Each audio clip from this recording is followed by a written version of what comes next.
ایک دن حضرت صلی اللہ علیہ وسلم لوگوں میں تشریف فرما تھے کہ آپ کے پاس ایک شخص آیا اور پوچھنے لگا کہ ایمان کسے کہتے ہیں۔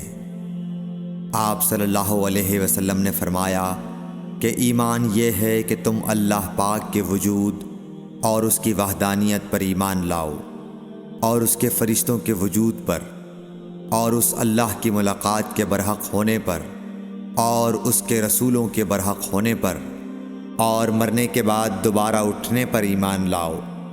پھر اس نے پوچھا کہ اسلام کیا ہے؟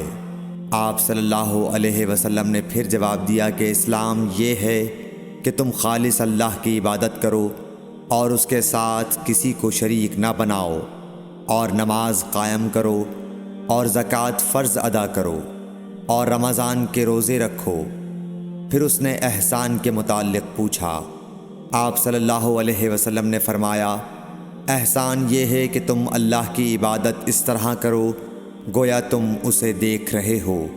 اگر یہ درجہ نہ حاصل ہو تو پھر یہ تو سمجھو کہ وہ تم کو دیکھ رہا ہے۔